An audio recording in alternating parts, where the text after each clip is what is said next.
এই বছর 2025-এর এই 14ই ফেব্রুয়ারি ভালোবাসা দিবস এবং পয়লা ফাল্গুন আমাদের দুজনের জন্য খুবই আসলে গুরুত্বপূর্ণ। কারণ আমাদের বিয়ের পরেই প্রথম আমাদের এই পয়লা ফাল্গুন পালন এবং ভালোবাসা দিবস, এবং তাও এই অমর একুশে বইমেলার মতো একটা গুরুত্বপূর্ণ এবং খুব ভালোবাসাময় একটা জায়গায়। এবং এই বছরটা এই বইমেলার সব কিছুই আমাদের জন্য খুবই ভালো আর কি, খুবই আনন্দদায়ক। তো এই ভালোবাসা দিবসে বইয়ের থেকে বেশি ভালোবাসা প্রকাশ আমার মনে হয় যে অন্য কোনো কিছুর মাধ্যমে প্রকাশ করা সম্ভব না।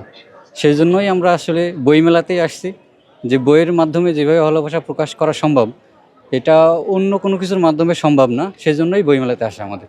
আমার ওয়াইফের আসলে পছন্দের লেখক হচ্ছে বিভূতিভূষণ বন্দ্যোপাধ্যায়, এবং আমরা আসলে বিভূতিভূষণ বন্দ্যোপাধ্যায়ের গল্প সমগ্র যে 4 খণ্ড আছে 4 খণ্ডটাই কিনেছি আর কি।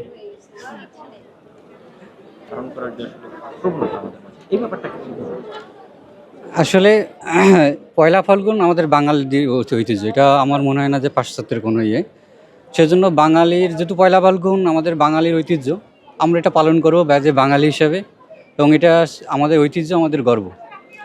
আর ভালোবাসা দিবস আসলে ভালোবাসা দিবসের কোনো নির্দিষ্ট দিবস হয় না, প্রতিটা দিনই ভালোবাসা দিবস হয়।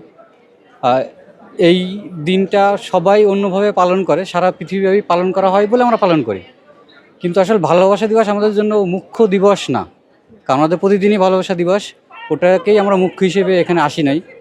কিন্তু পয়লা ফাল্গুন অবশ্যই আমাদের ঐতিহ্যের, এবং অবশ্যই এটা আমরা পালন করব, এবং প্রত্যেকটা বাঙালির উচিত এটা পালন করা। সিঙ্গেলদের বলবো, আপনারা যাকে ভালোবাসেন যদি সেটা অপ্রাপ্য থাকে, যে প্রকাশ করতে পারেন নাই, তাহলে প্রকাশ করুন। হ্যাঁ বা না যাই হোক না কেন, ভালোবাসা প্রকাশের মাধ্যমেই আসলে প্রকৃত ভালোবাসা প্রতিষ্ঠিত হয়। আপনারা প্রকাশ করুন।